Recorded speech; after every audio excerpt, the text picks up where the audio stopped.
ಚಾಮರಾಜನಗರದ 30ನೇ ವಾರ್ಡಿನ ಚಿಕ್ಕ ಬೀದಿಯಲ್ಲಿ ಜೈ ಭೀಮ್ ಯುವ ಜನ ಸಂಘದ ವತಿಯಿಂದ ಬಾಬಾ ಸಾಹೇಬ್ ಅಂಬೇಡ್ಕರ್ ಅವರ 134ನೇ ಜಯಂತ್ಯೋತ್ಸವ ಪ್ರಯುಕ್ತ ಅವರ ಭಾವಚಿತ್ರ ಮೆರವಣಿಗೆ ಕಲಾ ತಂಡಗಳೊಂದಿಗೆ ವಿಜೃಂಭಣೆಯಿಂದ ನಡೆಯಿತು. ಬೀದಿಯ ಡಾಕ್ಟರ್ ಬಿಆರ್ ಅಂಬೇಡ್ಕರ್ ಭವನ ಮುಂಭಾಗದಲ್ಲಿ ಎಂಎಸ್ಐಎಲ್ ಅಧ್ಯಕ್ಷರು ಶಾಸಕರಾದ ಸಿ ಪುಟ್ಟರಂಗಶೆಟ್ಟಿ ಮೆರವಣಿಗೆಗೆ ಚಾಲನೆಯನ್ನು ನೀಡಿ ಮಾತನಾಡಿದರು. ಬಾಬಾ ಸಾಹೇಬ್ ಅಂಬೇಡ್ಕರ್ ಅವರ ಬದುಕು, ಜೀವನ ಶೈಲಿ, ಅವರ ಕೊಡುಗೆಗಳು ಎಲ್ಲರಿಗೂ ಸ್ಫೂರ್ತಿ. ಅವರ ಕೊಡುಗೆ ಭಾರತ ಮಾತೆಯ ಒಂದು ರೀತಿಯ ಜೀವನಾಡಿ ಇದ್ದ ಹಾಗೆ. ಅವರ ಕೊಡುಗೆಗಳಿಂದಲೇ ಇಂದು ದೇಶದ ಎಲ್ಲ ಜನತೆ ಸಮಾನತೆ, ಹಕ್ಕು, ಕರ್ತವ್ಯ, ಪ್ರಗತಿಯ ಕನಸನ್ನ ಎಲ್ಲವನ್ನ ದೊರಕಿದೆ ಎಂದು ಹೇಳಿದರು. ಜಿಲ್ಲಾ ವಕೀಲರ ಸಂಘದ ಮಾಜಿ ಅಧ್ಯಕ್ಷ ಪುಟ್ಟಸ್ವಾಮಿ ಅವರು ಮಾತನಾಡಿ, ಡಾಕ್ಟರ್ ಬಿಆರ್ ಅಂಬೇಡ್ಕರ್ ಅವರ ಸಂವಿಧಾನದ ಮೂಲಕ ಸರ್ವರಿಗೂ ಸಮಾನವಾದ ಅವಕಾಶವನ್ನು ಕಲ್ಪಿಸಿಕೊಟ್ಟಿದ್ದಾರೆ. ಒಳ ಮೀಸಲಾತಿ ಹಂಚಿಕೆ ಸಂಬಂಧ ನಡೆಯುತ್ತಿರುವಂತಹ ಪರಿಶಿಷ್ಟ ಜಾತಿ ಜನಗಣತಿ ಸಮೀಕ್ಷೆಯಲ್ಲಿ ಬಲಗೈ ಸಮುದಾಯದವರು ಹೊಲೆಯ ಎಂದು ನಮೂದಿಸುವಂತೆ ಮಾಡಿದರು. ಚಿಕ್ಕ ಬೀದಿಯಲ್ಲಿ ಮೆರವಣಿಗೆ ಮಾಡಲಾಯಿತು. ಅಂಬೇಡ್ಕರ್ ಜಯಂತ್ಯೋತ್ಸವದ ಪ್ರಯುಕ್ತ ಬೀದಿಯನ್ನ ವಿದ್ಯುತ್ ದೀಪಗಳಿಂದ, ಹಸಿರು ತೋರಣಗಳಿಂದ ಅಲಂಕರಿಸಲಾಯಿತು. ಮೆರವಣಿಗೆಗೆ ಹಾದು ಹೋಗುವ ರಸ್ತೆಗಳಲ್ಲಿ ಬಣ್ಣ ಬಣ್ಣದ ಚಿತ್ತಾರವನ್ನ ಬಿಟ್ಟು ಸ್ವಾಗತಿಸಲಾಯಿತು.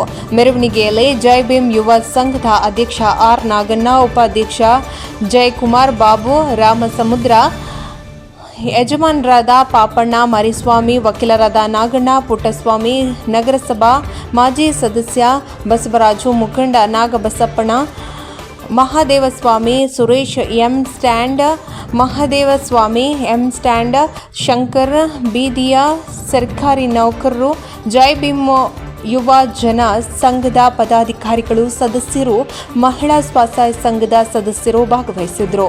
ವರದಿ ಹೊಮ್ಮ ನಂಜುಂಡ ನಾಯಕ, NKS TV4 ಚಾಮರಾಜನಗರ.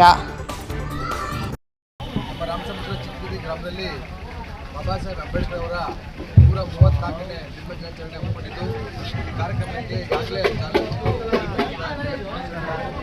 ಎಲ್ಲ ಈ ಕಾರ್ಯಕ್ರಮದ ಪರವಾಗಿ ಸ್ವಾಗತ ಕೋರ್ತಾ, ಏನು ಬಾಬಾ ಸಾಹೇಬ್ ಅಂಬೇಡ್ಕರ್ ಅವರು ಭಾರತ ದೇಶದ ಒಂದು ಸಮಾನತೆಯ ದೃಷ್ಟಿಯಿಂದ ಮತ್ತು ಸಮಾನತೆ ಎಲ್ಲರೂ ಬಾಳಬೇಕು ಮತ್ತು ಬದುಕಬೇಕು ಅಂತಕ್ಕಂಥ ಒಂದು ಸಾಮಾಜಿಕ ಪ್ರಜ್ಞೆಯನ್ನು ತಂದುಕೊಡುತ್ತೆ ಬಾಬಾ ಸಾಹೇಬ್ ಅಂಬೇಡ್ಕರ್ ಅವರ ದಿನಾಚರಣೆಯಿಂದ ಖುಷಿ ತಂದುಕೊಳ್ಳುತ್ತಿದ್ದಾರೆ.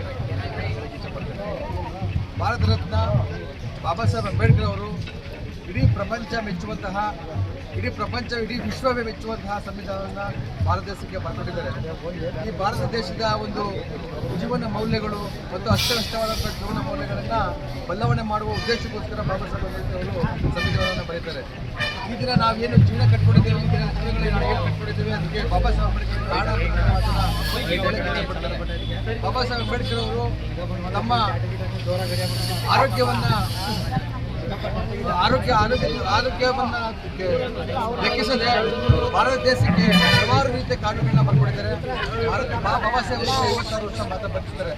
56 ವರ್ಷದಲ್ಲಿ ಸುಮಾರು ಬಾಬಾ ಸಾಹೇಬ್ ಅಂಬೇಡ್ಕರ್ ಅವರು ಒಂದು ದಿನಕ್ಕೆ 18 ಗಂಟೆಗಳ ಕಾಲ ಅಧ್ಯಯನವನ್ನು ಮಾಡ್ತಕ್ಕಂಥದ್ದನ್ನು ನಾವು ಕಾಣ್ತೇವೆ. ನಾವು ಇವತ್ತು ಎಷ್ಟು ಗಂಟೆಗಳ ಕಾಲ ಅಧ್ಯಯನ ಮಾಡ್ತೇವೆ ಅಂತಕ್ಕಂಥದ್ದು ನಮ್ಮ ಮುಂದೆ ಇರ್ತಕ್ಕಂಥ ಪ್ರಶ್ನೆ. ಬಾಬಾ ಸಾಹೇಬರಿಗೆ ಭಾರತದ ಒಂದು ಚರಿತ್ರೆಯನ್ನು ಬದಲಾವಣೆ ಮಾಡಬೇಕು, ಅಸಮತೆಯನ್ನು ಬದಲಾವಣೆ ಮಾಡಬೇಕು ಅನ್ನೋ ಕಾರಣಕ್ಕೋಸ್ಕರ ಬಾಬಾ ಸಾಹೇಬ್ ಅಂಬೇಡ್ಕರ್ ಅವರು ಸುಮಾರು ಒಂದು ದಿನಕ್ಕೆ 18 ಗಂಟೆಗಳ ಕಾಲ ಅಧ್ಯಯನವನ್ನು ಮಾಡ್ತಾರೆ.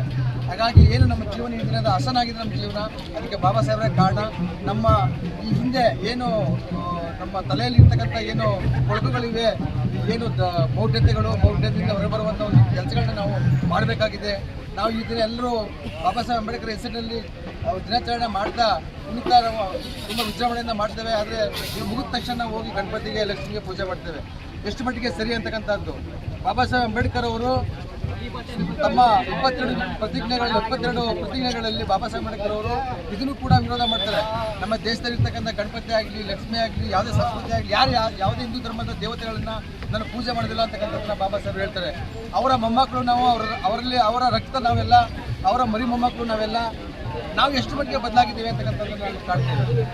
ದಯಮಾಡಿ ಎಲ್ಲರೂ ಕೂಡ ಮೋಟದಿಂದ ಹೊರಬರಬೇಕಾದ್ರೆ ಬಾಬಾ ಸಾಹೇಬ್ರನ್ನ ಹೆಚ್ಚಿನದಾಗಿ ಅಧ್ಯಯನ ಮಾಡಬೇಕಾಗಿದೆ. ಬಾಬಾ ಸಾಹೇಬ್ ಅಂಬೇಡ್ಕರ್ ಅವರ ನೀಡಿದಂಥ ಒಂದು ಏನು ಮಾರ್ಗಗಳಿವೆ, ಮಾರ್ಗಗಳನ್ನ ಹೆಚ್ಚುತ್ತಂತೆ ನಾವೆಲ್ಲರೂ ಪಾಲಿಸಬೇಕಾಗಿದೆ. ಹಾಗಾಗಿ ಬಾಬಾ ಸಾಹೇಬ್ ಅಂಬೇಡ್ಕರ್ ಅವರಿಗೆ ಇನ್ನೊಂದ್ಸರಿ ಮತ್ತೊಮ್ಮೆ ನಮಸ್ಕರಿಸ್ತಾ ಬಾಬಾ ಸಾಹೇಬ್ ಅಂಬೇಡ್ಕರ್ ಪರವಾಗಿ ಬಾಬಾ ಸಾಹೇಬ್ ಅಂಬೇಡ್ಕರ್ ಅವರ ಜನ್ಮದಿನದ ಶುಭಾಶಯ ಕೋರ್ತಾ, ಇನ್ನು ಮುಖ್ಯವಾಗಿ ಈಗಾಗಲೇ ನಮ್ಮ ಒಳ ಮೀಸಲಾತಿಗೆ ಸಂಬಂಧಪಟ್ಟಾಗೆ ಜನಗಣತಿ ಅಂತಕ್ಕಂಥ ವಿಚಾರ ಎಲ್ಲರಿಗೂ ಗೊತ್ತಿರುವಂಥ ವಿಚಾರ.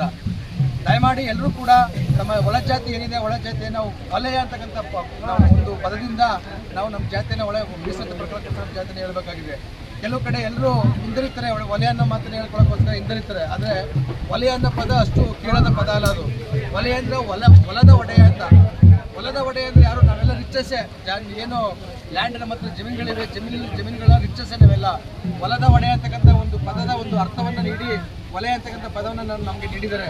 ಹಾಗೆ ನಮ್ಮ ಒಳ ಮೀಸಲಾತಿ ಬರಬೇಕು ಅನ್ನೋದಾದ್ರೆ ಅದು ಕೆಲವು ಹಲವಾರು ನಮಗೆ ಸೌಲಭ್ಯಗಳು ಬರಬೇಕು ಅನ್ನೋದಾದರೆ ನಮ್ಮ ಜಾತಿಯನ್ನು ನಾವು ಹೇಳಬೇಕಾಗಿದೆ. ಆದರೆ ಅದಾದ್ರ ಮೇಲೆ ನಮಗೆ ಒಳ ಮೀಸಲಾತಿ ಸಿಗ್ತಕ್ಕಂಥದ್ದನ್ನು ನಾವು ಕಾಣ್ತೇವೆ. ಹಾಗಾಗಿ ದಯಮಾಡಿ ಎಲ್ಲರೂ ಕೂಡ ವಲಯ ಅಂತಕ್ಕಂಥ ಪದವನ್ನು ಬರೆಸಬೇಕು ಅಂತಕ್ಕಂಥ ಮಾತ್ರ ಹೇಳೋ ಮುಖಾಂತರ ಎಲ್ಲರೂ ನಮ್ಮ ಸದಸ್ಯರು ಮಾತನಾಡ್ತಾರೆ.